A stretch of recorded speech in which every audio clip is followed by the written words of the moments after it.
আমি সজীব ওয়াজেদ জয় বলছি। বাংলাদেশে এখন একটি বিশৃঙ্খল পরিস্থিতি চলছে। সারা দেশে আমাদের ভাঙচুর হচ্ছে, লুটপাট হচ্ছে, আমাদের শহরের বাইরে আমাদের নেতাকর্মী, আমাদের আওয়ামী লীগের নেতাকর্মীদের উপর হামলা চলছে, অনেকে হত্যা করা হয়েছে। এই পরিস্থিতিতে আমি বলতে চাই, আওয়ামী লীগ হচ্ছে বাংলাদেশের সবথেকে পুরাতন গণতান্ত্রিক এবং সবথেকে বড় দল। আওয়ামী লীগ কিন্তু মরে যায়নি। আওয়ামী লীগ এই দেশকে, বাংলাদেশকে স্বাধীন করেছে। আওয়ামী লীগকে শেষ করা সম্ভব না। আমরা বলেছিলাম যে আমার পরিবার আর রাজনীতি করবে না, তবে আমাদের নেতাকর্মীর উপর যেভাবে হামলা হচ্ছে, এই পরিস্থিতিতে আমরা হাল ছেড়ে দিতে পারি না। বাংলাদেশে যদি গণতন্ত্র, নতুন বাংলাদেশ গড়ে তুলতে হয়, আওয়ামী লীগ ছাড়া সম্ভব না।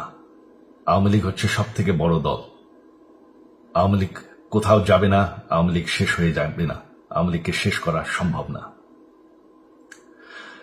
আওয়ামী লীগের নেতাকর্মীদের আমি সবাইকে আহ্বান জানাচ্ছি যে আপনারা সাহস নিয়ে দাঁড়ান। আপনারা একা না, আমরা আছি। বঙ্গবন্ধুর পরিবার কোথাও যায়নি, আমরা আপনাদের সাথে আছি। দেশকে, আমাদের নেতাকর্মীদেরকে, আওয়ামী লীগকে রক্ষা করার জন্য যা প্রয়োজন আমরা করতে প্রস্তুত। এই যে আমাদের বর্তমান যারাই আছে ক্ষমতায়, তাদেরকে আমি বলবো যে আমরাও একটি গণতান্ত্রিক, শৃঙ্খল, নিরাপদ বাংলাদেশ চাই, জঙ্গিবাদ মুক্ত।